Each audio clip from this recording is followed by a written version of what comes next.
बुद्धिमान भीम। एक बहुत खूबसूरत गांव था। उसका नाम ढोलकपुर था। उस गांव में एक नदी थी जो हमेशा बहती ही रहती थी।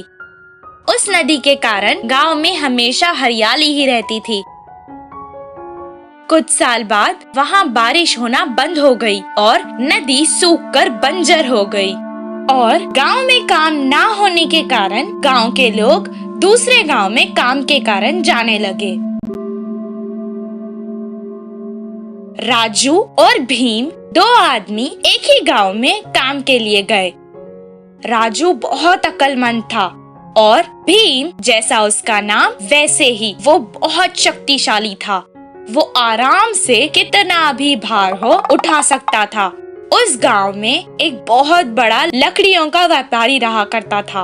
वो दोनों उसके पास काम मांगने गए। तब वो व्यापारी उनसे कहने लगा, जंगल जाकर लकड़ी काटनी पड़ेगी, क्या तुम दोनों से ये हो पाएगा? हाँ हो जाएगा। ये तो कोई मुश्किल का काम नहीं। तब व्यापारी ने जवाब दिया, तुम दोनों जितने पेड़ एक दिन में काट कर लाओगे उस हिसाब से ही तुम्हें पैसे मिलेंगे। वो दोनों कुल्हाड़ी लेकर जंगल गए। पहले दिन होने के कारण वो दोनों बहुत उत्साहित थे और जोर जोर से पेड़ काटने लगे। भीम ज्यादा ताकतवर होने के कारण बहुत जल्द ही 10 पेड़ काट चुका था। राजू के लिए ये मुश्किल काम था, पर उसने भी कर दिखाया और 10 पेड़ काट डाले। दोनों का ये काम देखकर व्यापारी ने उन्हें शाबाशी दी और अच्छा खाना दिया। खाना खाने के बाद वो दोनों एक पेड़ के नीचे आराम से सो गए।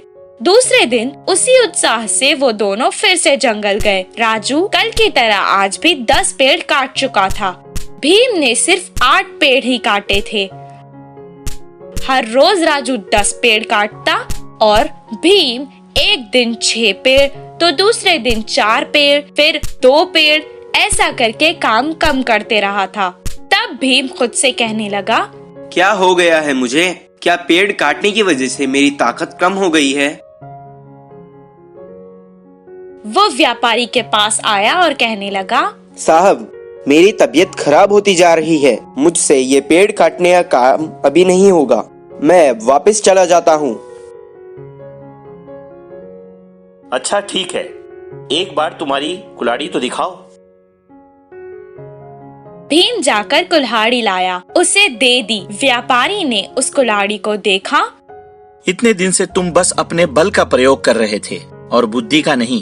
एक बार पेड़ काटने के बाद अगर कुल्हाड़ी को तेज नहीं किया तो वो मुंड हो जाती है। इसलिए हर बार कुल्हाड़ी को तेज करते रहना चाहिए। राम ने अपनी बुद्धि का इस्तेमाल किया और इसलिए वो इतनी कम मेहनत करके भी ज्यादा कमा रहा है। तुम इतनी छोटी बात नहीं समझ पाए। देखो भीम, हमें बल के साथ साथ अपनी बुद्धि का भी इस्तेमाल करना चाहिए। भीम को अपनी गलती समझ आ गई और वो अगले दिन अपनी कुल्हाड़ी को तेज करके अपने साथ जंगल ले गया।